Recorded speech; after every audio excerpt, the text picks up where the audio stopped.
É, todo mundo eu acho que fez, quem fez ciências sociais, eu fiz comunicação na PUC, tive uma formação, os professores eles tinham forte influência do Karl Marx, né? E o Marx tem uma frase que é uma coisa interessante para a gente refletir sobre esse mundo digital, que ele diz assim: as ideias, abro aspas para ele, as ideias da classe dominante são, em todas as épocas, as ideias dominantes. Isto é, a classe que é a força material dominante da sociedade é, ao mesmo tempo, sua força intelectual dominante.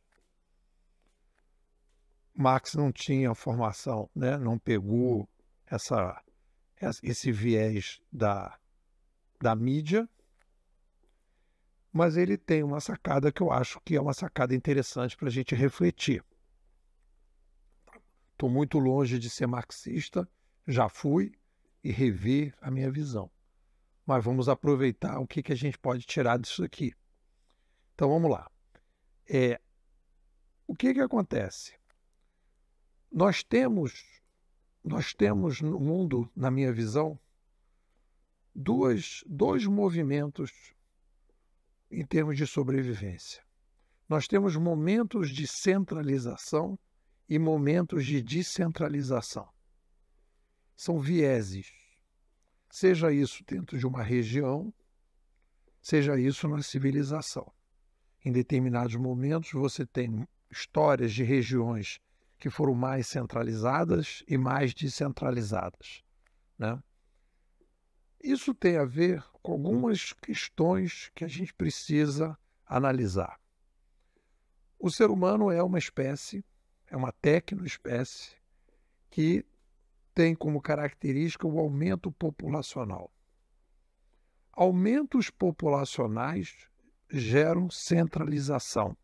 Vou repetir, quando você aumenta a população, há uma tendência, um viés à centralização.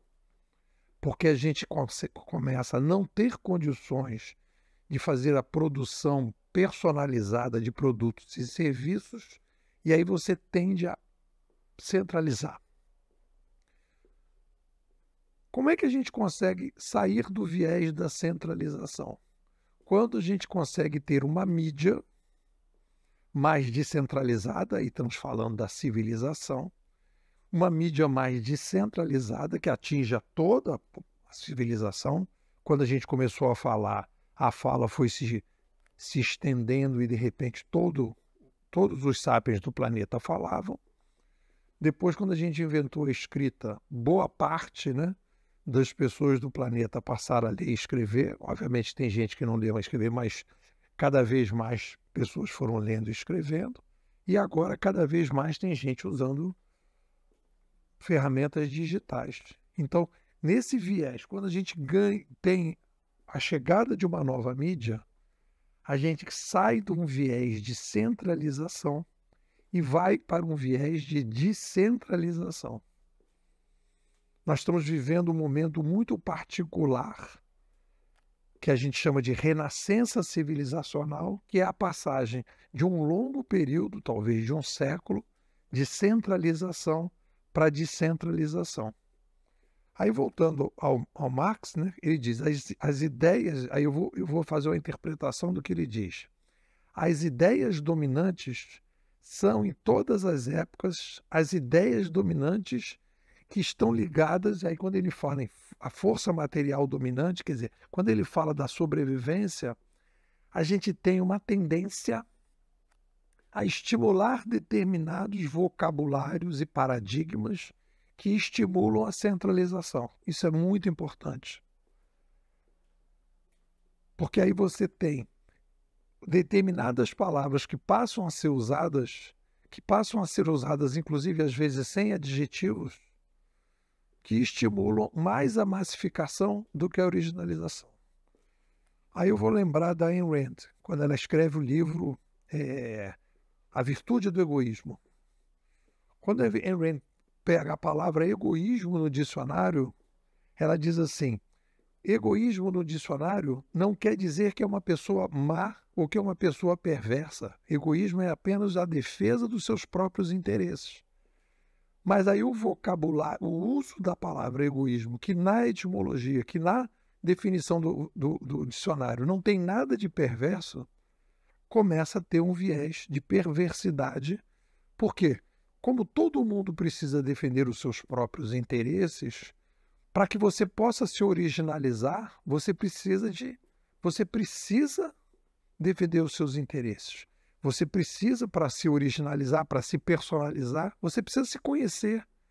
Você precisa deixar de ter o preconceito de dizer eu estou defendendo os meus interesses. Aí como você defende os interesses? E aí Ayn Rand vai colocar que existem dois tipos de egoísmo. O egoísmo, e aí a interpretação que eu faço dela, né? Egoísmo tóxico e saudável. O saudável é quando você defende os seus interesses a partir de trocas voluntárias, você não impõe nada a ninguém, ou quando você impõe, você sequestra, você rouba, você mata para defender os seus próprios interesses. Aí você faz uma separação dos dois egoísmos.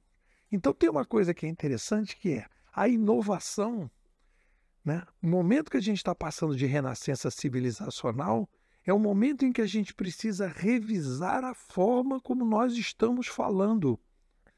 E a forma como nós falamos significa que é a forma que nós pensamos. A gente precisa começar a olhar, né, os detalhes de como a gente fala para que a gente possa rever a forma como a gente pensa. E a gente está vivendo hoje um momento de passagem de uma centralização, de um viés de centralização para um viés de descentralização. E aí eu diria para vocês, né, que do ponto de vista geral, a descentralização do ser humano é sempre a tendência que fica. Nós somos muito mais descentralizados, muito mais criativos, muito mais originais que foram os nossos antepassados. E aí você vai me perguntar, por que, Nipô? Porque porque você gosta disso? Não, não é porque eu gosto disso, é porque quando nós aumentamos a população, nós aumentamos a complexidade. E quando a gente aumenta a complexidade, a gente precisa ser mais criativo, a gente precisa inventar novas soluções, e isso faz com que todas as tendências à descentralização acabem sendo zonas de atração, acabem chamando mais atenção, ficando mais sustentável do que momentos de centralização e áreas de centralização.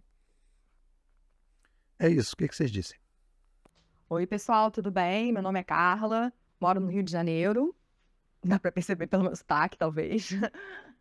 Bom, vamos lá. Eu acho importante já dizer na largada aqui que quem estiver ouvindo e consumindo os conteúdos da Bimodais, e estiver esperando uma fórmula pronta, algo que vai resolver uma situação pontual imediatamente dentro da sua empresa, você está no lugar errado, tá?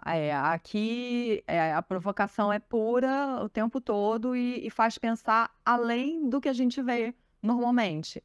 E eu falo isso com muita propriedade porque eu recentemente terminei um mestrado em RH e meu trabalho foi justamente voltado para os treinamentos de desenvolvimento e capacitação nas organizações.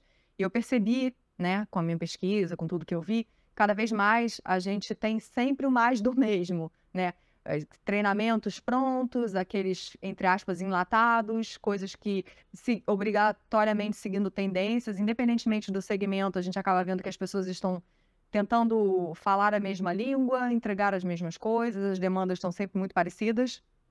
E quando eu esbarrei com o conteúdo, foi justamente quando eu estava tentando validar uma das referências bibliográficas lá, né, algumas das referências que eu estava considerando, e eu achei importante validar ouvindo a opinião de outras pessoas sobre aqueles temas. E aí foi quando eu conheci a Bimodais e fiquei viciada e começou a fazer parte do meu dia a dia e me complementa cada vez mais, porque me faz ver além do que a gente tem pronto, né? Então é como se fosse uma discussão sobre temas, né, o tempo inteiro, provocando o tempo inteiro uma desconstrução de algo que já foi dito e teorizado e comprovado.